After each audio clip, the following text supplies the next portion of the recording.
Seakan tidak peduli dengan kondisi ekonomi yang sedang susah, pimpinan dan anggota KPK menggelar rapat mewah di Hotel Bintang 5 di Yogyakarta.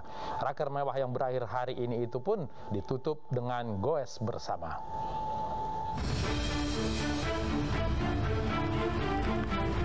Komisi Pemberantasan Korupsi tak luput dari perhatian. Alih-alih dipuji atas penanganan korupsi, pimpinan dan anggota KPK kembali menuai kritik. KPK menggelar rapat kerja mewah di Yogyakarta.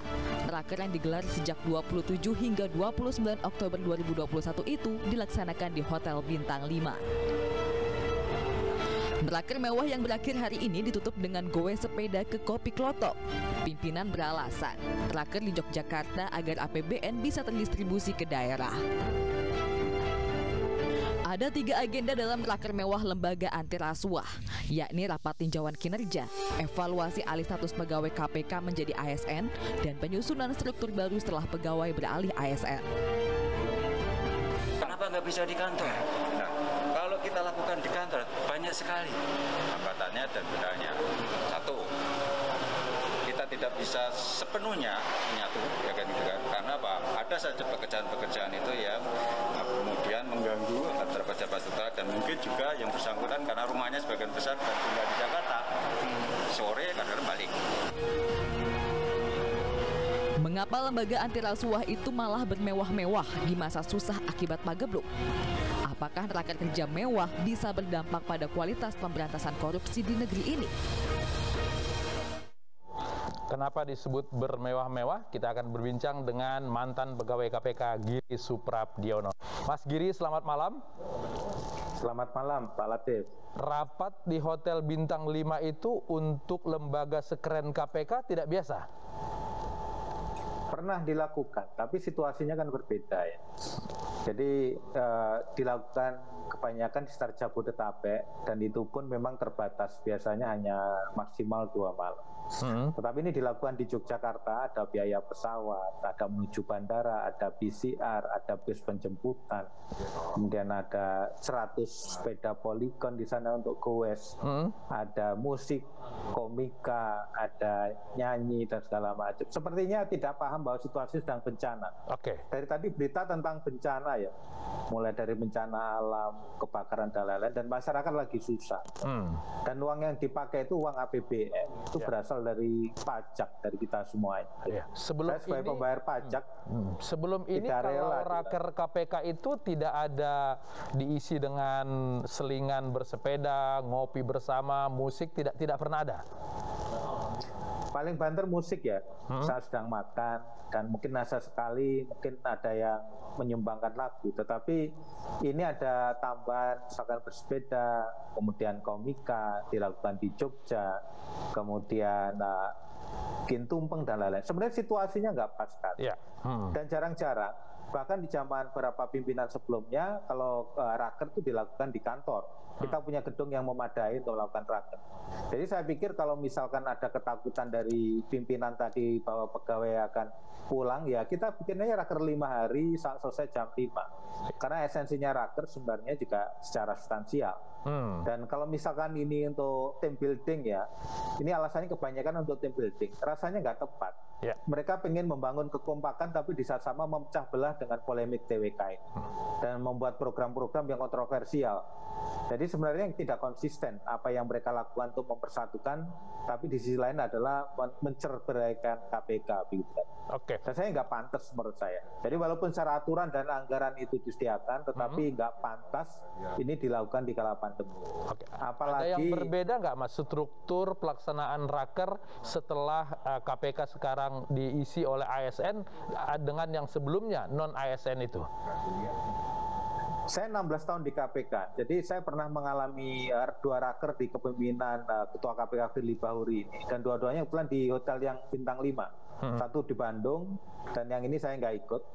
Walaupun saya ikut karena memang saya dapat surat tugas dan itu wajib untuk dilaksanakan. Kalau nggak saya laksanakan tuh saya melanggar, yaitu melanggar kode etik sebenarnya. Jadi sebenarnya praktek ini marak terjadi di zaman kepemimpinan yang sekarang. Dan saya pikir apakah kemudian ngikutin ASN yang lain tidak tepat lah. KPK itu mestinya jadi teladan. Apalagi dari 9 nilai anti korupsi itu ada sederhana di sana.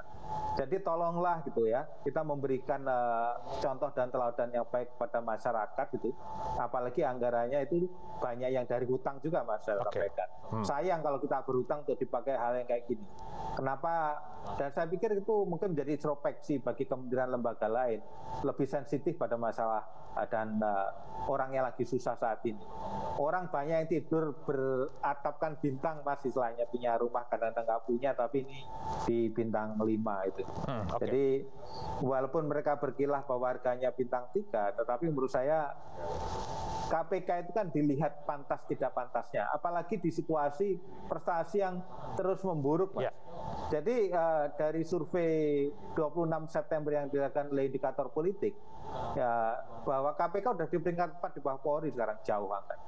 Ketika TNI angkanya di sekitar 90, kemudian nomor 2 Presiden di 82% dan Polri 71%. KPK drop ke 65%, dan ini pertama kali dalam sejarah, mengejutkan sekali. Baik, tadi Mas Giri menyebutkan hal-hal seperti ini, raker di bintang 5 terjadi di eranya Pak Firly sebagai pimpinan. Apa hal lain lagi yang berbeda, Mas, dengan kepemimpinan saat ini dengan kepemimpinan sebelumnya selama 16 tahun Mas Giri di sana?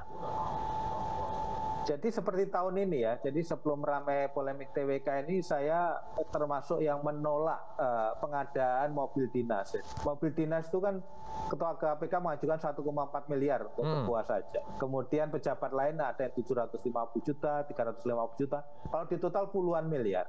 Saya katakan di rapat itu, di Rapim, bahwa tidak pantas dalam kondisi pandemi kita meminta mobil gitu.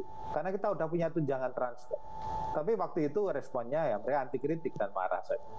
Dan kemudian ada permintaan juga untuk kenaikan gaji hampir 3 kali lipat dari pimpinan. Gak pantas juga menurut saya di situasi pandemi. Dan kemudian ada beberapa fasilitas-fasilitas, mobil penjemputan, kemudian sepertinya KPK dipaksakan menjadi ASN, tapi ASN yang zaman dulu, Mas. Jadi bukan ASN yang progresif, ASN zaman dulu yang mediocre gitu kan, biasa-biasa saja. Sementara memberantas korupsi itu bukan sekedar kita berceramah, bersosialisasi, tapi memberikan keteladanan. Baik. Karena kata-kata kita itu ringan kalau kita tidak memberi keteladanan. Ya, Soal etika ini, apakah memang sangat longgar di zaman sekarang? Itu karena apa ya, Mas ya? Kalau dari peraturan yang 2 dewas sebenarnya relatif sama ya. Tetapi kemudian mereka mencoba merevisi peraturan sehingga lebih longgar. Seperti menerima pembiayaan ketika pembiayaan misalnya diundang sebagai pembicara, dibebankan pada pengundang prioritasnya. Kalau dulu itu biaya kita sendiri. Kalau terpaksa minta, kita melakukan beberapa step agar bisa menggunakan dari pembiayaan mereka secara terbatas. Itu untuk menjaga independensi kita. Dari sisi yang lain, memang penerapan dan penegakan kode etik ini ya menurut saya mengecewakan, Mas ya. Bagaimana pimpinan KPK melakukan pelanggaran berat terbukti, dipotong hanya 40%, 1,8 juta. Dari total take home pay mungkin 90 juta lebih. 1,8 juta dari 90 juta lebih. Baik. Di sisi lain, penyidik yang menangani bansos dipotong 3,2 juta dari gajinya yang mungkin hanya 1/5-nya dibandingkan pimpinan secara KPK. persentase jauh lebih besar jadinya ya. Mas Giri, kalau keputusan di KPK itu kan dalam menentukan tersangka biasanya kolektif kolegial. Kalau menentukan raker di mana, kemudian pengadaan mobil dan segala macam, kolektif kolegial atau keputusan Ketua KPK saja? Ya, secara normatif harus kolektif kolegial, tapi dalam pelaksanaan rapat kan biasanya ada yang dominan, Mas. Dan itu sebenarnya nggak boleh kita terlalu dominan. 5 pimpinan itu kewenangannya sama. Tetapi saya nggak tahu proses pengambil keputusannya, tetapi memang ini di zaman saya sudah pernah dibahas, rencana ke Bali, ke Jogja, dan segala macam. Dan saya pikir walaupun ini lama direncanakan, anggarannya ada, ini kayaknya nggak pantas karena coba ngabisin anggaran, memperbaiki penyerapan. Sementara negara memastikan diri untuk berhutang untuk hal yang semacam ini, nggak pantas menurut saya. Baik, mudah-mudahan yang terbaik untuk KPK ke depan nantinya, Mas Giri. Terima kasih. Angin kencang menerjang Klaten, sejumlah tiang listrik roboh menimpa kendaraan. Kami segera kembali.